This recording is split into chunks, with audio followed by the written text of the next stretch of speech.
Hello and welcome to the CX Files for May 8th, 2025. My name is Mark Hillary and I'm in Sao Paulo, Brazil. And I'm Peter Ryan in Munich, Germany, where we have just finished a very successful CX Outsourcers 2025, our sixth iteration of the conference, Mark.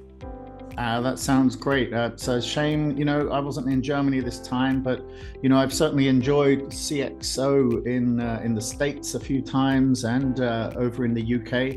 The time we had in Windsor together was really great. It was, Ben. That was like 6 years ago, 2019. Time certainly does fly. Yeah, absolutely. Well, I mean, CXO is kind of focused on BPO and where BPO is headed. So it's interesting that we have got someone from the BPO industry on the pod this week. I talked to Michael Aronowitz from VXI. He's based over in Miami. He's their Senior Vice President of Revenue Growth. And we talked a bit about creating value and revenue from BPO. And this is the old idea, which is, it's often comes across as a bit of a cliche, turn your contact center from a cost into a profit center. And you kind of read all these articles in Forbes and places saying, now you can make those customer interactions profitable. But the thing is, if you talk to Michael, he's just really bullish. He's just like, if you're not making revenue out of your contact center, then you're basically finished. If all you're doing is just having customer care as a cost, then you're going nowhere basically. So he's really bullish about the fact that all of that customer interaction can generate revenue, can generate loyalty, can retain customers, and that's where we should be focused. Well, I think that he's very right. And I think that any type of interaction should have some type of a revenue generation element to it, whether it's direct, whether it's maybe a warm upsell, finding a way to cross sell. There's always been, I think, too little focus around the cost factor of the contact center and not enough on what the contact center can do to reinforce relationships and to drive longer term revenue. It's going to be a fascinating chat, and I can't wait to listen to it because as we're entering an era of tight budgets, as we're entering an era of, quite frankly, a lot of uncertainty, there's going to be a big impact on CX departments, on divisions of organizations that are responsible for driving the best customer experience. Unfortunately, Mark, you and I both know that in so many cases, the CX division is the one that takes the first financial hit when the boardroom starts thinking about how to allocate resources in tough times. But the reality is, as we've talked about on this podcast before, now is actually the time where they need to be investing in CX to find a way of keeping those customers, holding them close as they possibly can, and making sure that they're able to cement that long-term revenue. So I think your chat is going to be exceptionally important today on the pod. Yeah, and Michael really addresses one of your favorite points as well, and that's the use of AI just to automate every customer interaction. And this is something that a lot of people are looking at, as you mentioned. Budgets are getting tight, and so lots of people are looking at how can we just automate or deflect customer interactions. And again, Michael's point there is like, you can automate it, and it's like, customer has a problem, customer fixes problem, but you never have any kind of chance to interact, build a relationship, and cross sell. You're not going to have that opportunity to say, do you want to spend another $50 to have an ocean view rather than a view of the car park? So it's those kind of interactions where you can really just upsell, cross sell, and build relationships because you're helping the customer, and that's where a lot of that human touch is still valuable. Exactly. And I think that the wisdom that's coming out from this intro makes my appetite just whetted to hear this interview. So I'm going to suggest that we go right to the interview between you and Michael and find out a little bit more.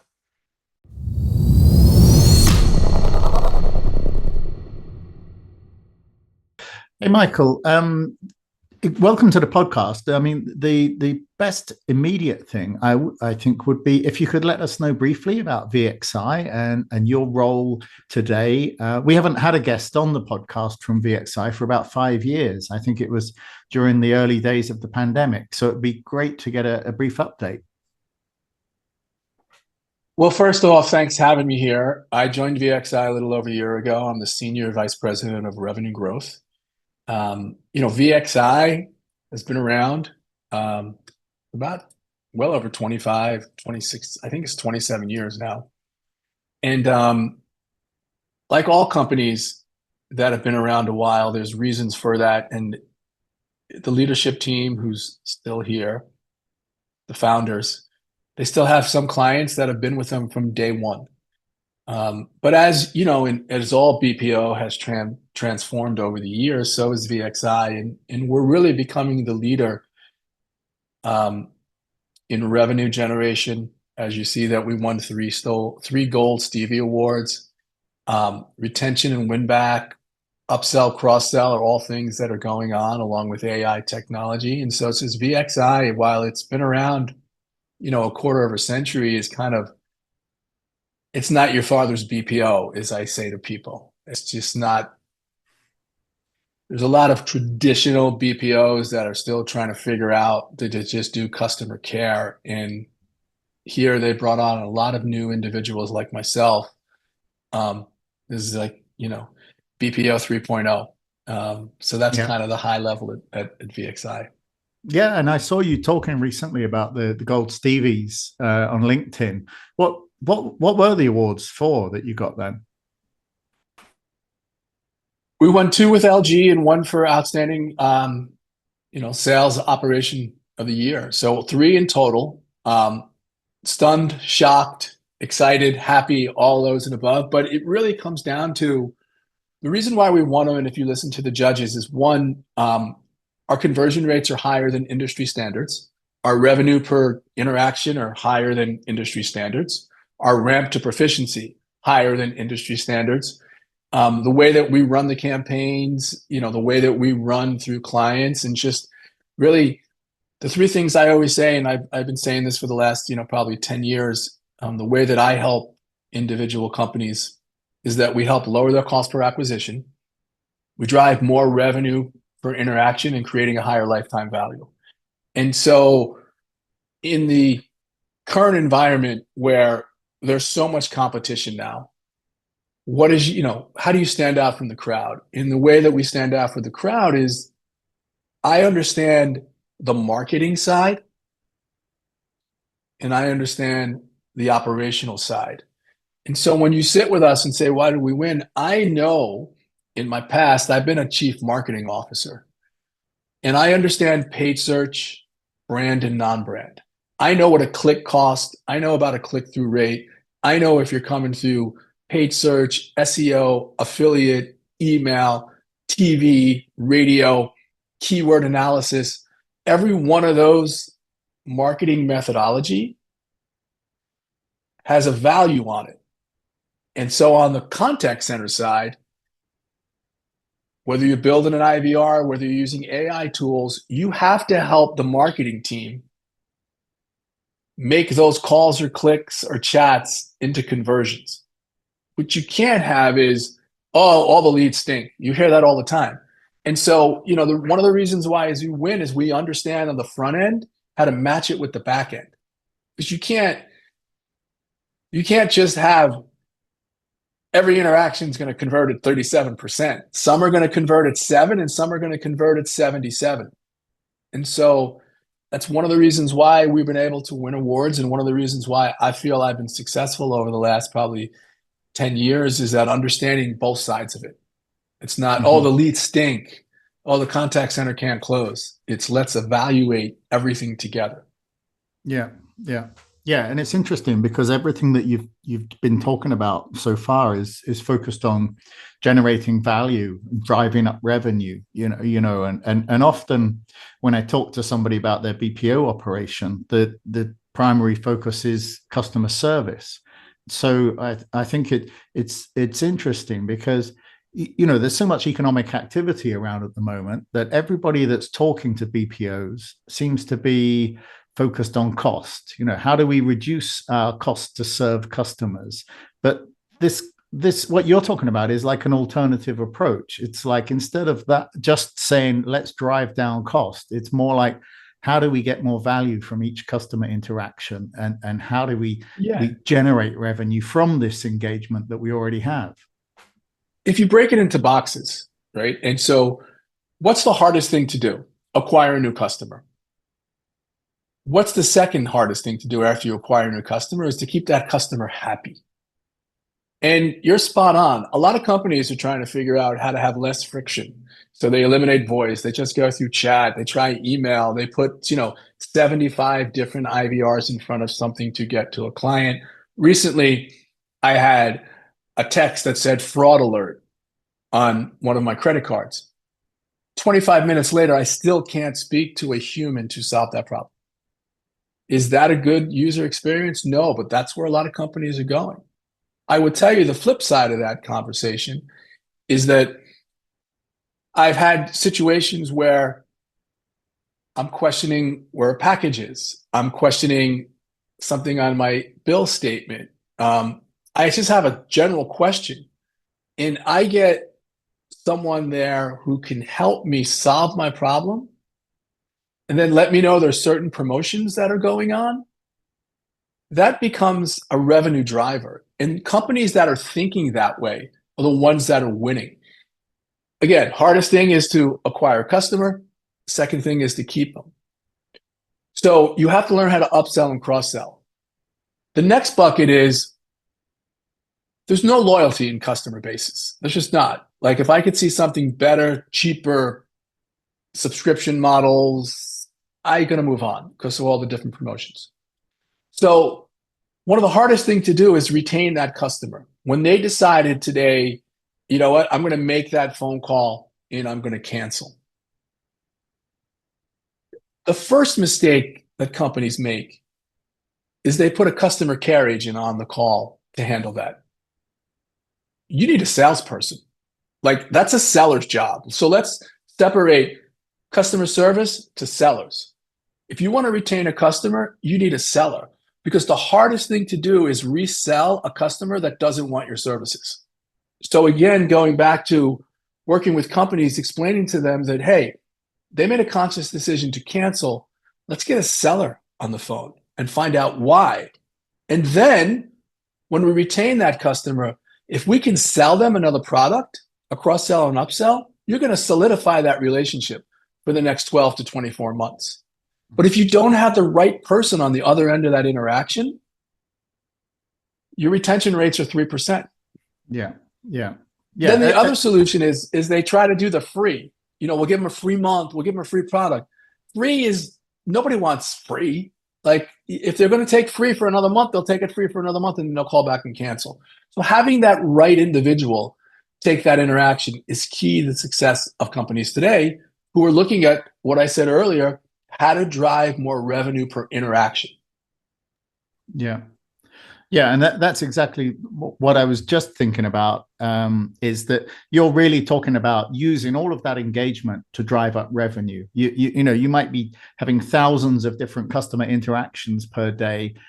How are you using those interactions is the real question here. And I was going to ask you, like, how do you sit down and plan for that? But I guess you kind of answered it just now. It's like you need to blend sales and service. It's not that you can have a very discrete sort of service team and they're the only people talking to your customers. Quite often their skills might not be effective for certain procedures. I'm in an industry where people like to lift and shift one team and move them into another.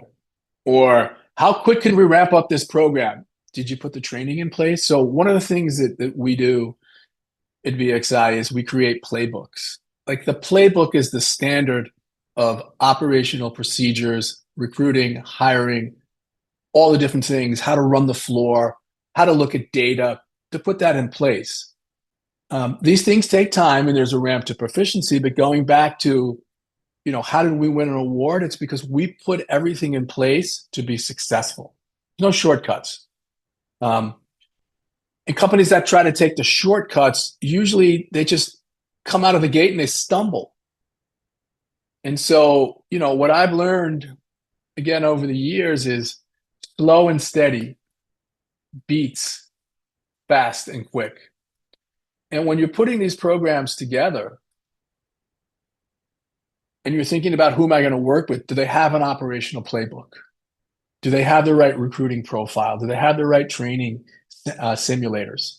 Like when we talked about AI, people get caught up in, AI is going to take over the world. Yes, but there's a great way to use AI in our business with training simulators. You can use AI to recruit individuals, to have on the fly interviews. You're going to do one interview. Like, how many recruiters did you need to do, hire 50 people? Well, you put some AI tools behind that, you can do a lot on the recruiting side to flesh out the ones that don't make it. And then building training simulators that we build training simulators here all the time that get your agents or your sellers a faster ramp to proficiency. That's how you have to use the AI tools that are out there. Not use it for deflection of customers who are trying to get to you to solve their problem.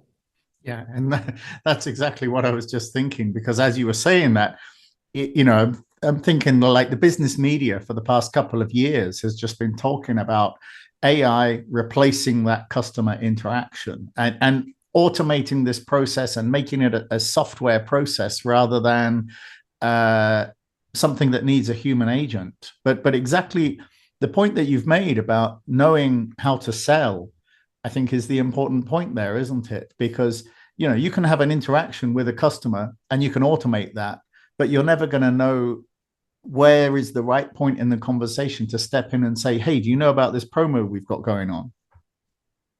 I do a ton of traveling. And without saying the brands, I have certain status that allows me to make a phone call. I can make a phone call. I can do a chat. And I have a question. And they can upsell and cross-sell me. Like I go from this property to this property. They upgrade my room and say, hey, would you rather have the room that overviews the ocean? Yeah, it's an extra $50. Of course. Like you'll pay for these services. And that's where that human touch comes in. And so on the revenue side, going back to what we talked about earlier, we want to talk to someone because as hokey as it sounds, people like to buy from people they like and trust.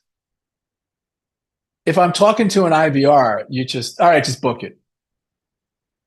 But hey, Mark, you're traveling down to the Keys. Yes. Okay. Do you need a rent-a-car? I don't. Okay. But the room you have doesn't overlook the ocean. For an extra $50, you can overlook this ocean. Let me send you a picture of what it actually looks like. Boom, booked. Like, call pays for itself. That's the way you have to approach things these days. And that's why I always go back to, if you want to do revenue generation, use the AI tools to make the decision faster, to get the training faster. But people like to buy from people. You feel good when you speak to a human and you're like, hey, Mark, you're going to have a great time on this trip. Or, hey, Mark, these shoes are going to be great, but if you buy another pair, it's 50% off. Yeah. And this sale may end tomorrow. Oh, let me get another size. I mean, it's human nature. I mean, does that lead then to the customer feeling that they get more value from the interaction? It's not just about the revenue generation, but you're generating a situation where maybe you're encouraging more loyalty or retention. There's other types of value other than just the dollar value. So, couple schools of thought, right? And so if I'm always trying to drive down my interaction costs, there's a history that shows these companies failed. Airlines have tried that. Other companies have. But the companies that put white glove service out there, that invest in their people and try to have you have a special hotline or call someone, what you'll learn behind that is it pays for itself because they're usually upselling and cross-selling. And again, a customer's loyal? The answer is no. But when you feel good about a brand who treated you right, you're going to go back. And there's been a lot of hype on AI. And like I said, the AI that's out there to help people ramp faster, sell more is incredible. But there's still that human touch, especially on the B2B side. Like on the B2B side, when you're talking about, $100,000, $1 million sales, I want to speak to someone. Yeah, 80% of them will start their research on the internet, but now it's time to buy. And I want to speak to someone who's going to help answer and solve all my questions. Yeah. And I mean, just sort of closing out then, I mean, what you've been talking about, often it's presented as a cliche. We hear people, or if I'm reading Forbes magazine, for example, there'll be an article saying like, turn your cost center into a profit center, this kind of thing. But I guess that, in your experience, this really is actually possible. Yeah. I mean, we work with clients who use the contact center as a revenue driver because it is. A long time ago, years ago, I worked at a company called eBay, right? And when I worked at eBay, we never had contact centers. Everything was online. And we measured revenue per pixel. We sold cars every 52 seconds. I mean, there was a lot of online commerce. And I moved over to the other side, right? The contact center world. And I was like, who needs a contact center? But the reality is that your shopping cart converts at X. And as a human, you fill the shopping cart up on your own. And so if I go in these days to buy a product, I usually click it and buy, because by the way, it can be delivered within 12 hours. I got online the other day. I bought a little handheld vacuum at 10 o'clock. It was at my door at 2 o'clock. I don't know how that magic happens. Like, that's a whole nother realm for me, but it happens. But you know what? There's a couple other things I could have got that I needed, like a battery pack to go with it, some filters. And I bet you that if I made a phone call, I would have got the handheld vac with an additional filter and some battery packs that I needed. Instead of buying one product, I would have bought 3, because that's the human touch. And so what I learned over the years is that when you're running a contact center and you hire the right people and train them the right way, your revenue per interaction goes up. Because out of sight, out of mind, and again, think about if I had a kid who played travel softball. He was a catcher. He had Oakleys. The Oakleys cost about $99. Flipped up, helmet, smashed them, broke. I had to buy a new pair of Oakleys. Can't find them. I had to buy another pair of Oakleys. You go to buy the Oakleys the third time. Very simple. And this was face-to-face sales. Kid behind the counter was no more than 17, 16 years old. It's probably his first job. Now, the first 2 times I went to buy those Oakleys, someone asked me this question: would you like to get the additional warranty on it? I said, no. They just let me go through. So third pair, it's about 6 weeks in this thing. The kid, he says, would you like to get a warranty on those? I said, no. Okay. He goes, well, how many of those have you bought in the last year? I said, funny you say that. This is my third pair. He goes, for $14.99, broken, lost, stolen, scratched, we'll send you another pair. I said, come again? He goes, yeah, for $14.99, broken, lost, scratched, whatever, for one, it's an unlimited warranty for 2 years, I said, unlimited? He goes, yeah, whatever happens, we'll send you another pair. You interested? I'm like, yeah, sign me up. Here's a kid with no sales experience. And my point is, what we're saying before is, like, if you ask the right questions at the right time, you drive more revenue. That can only come from a human, the rebuttal part. And whether it's face-to-face or voice or chat, an AI bot can't do that. But a human can, because they're going to ask you those questions. And he touched on my pain point. My pain point was, I'm tired of spending $99, but I know I'm going to buy another pair within the next 2 years, which we use the warranty. Yeah. End of story. So revenue generation is alive and well in BPOs. And going back to what I said earlier, VXI is becoming one of the leaders in that thinking, because we're not a traditional BPO anymore. Yeah. No, and that certainly seems to be a good place to be. Certainly, this kind of focus is definitely showing why it's still important to have a human in the loop. Yeah. Mm-hmm.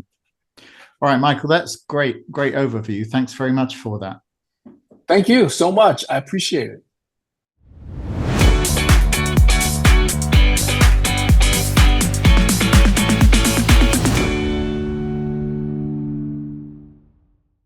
Thanks for listening to the CX Files podcast. We really appreciate your feedback and suggestions. You can reach myself, Mark Hillary, or Peter Ryan via LinkedIn. Please also leave a rating or review on your favorite podcast provider, as that helps more people to find us. As always, we'd like to thank Chris Haig at Traction Media for the CX Files graphics. See you next week.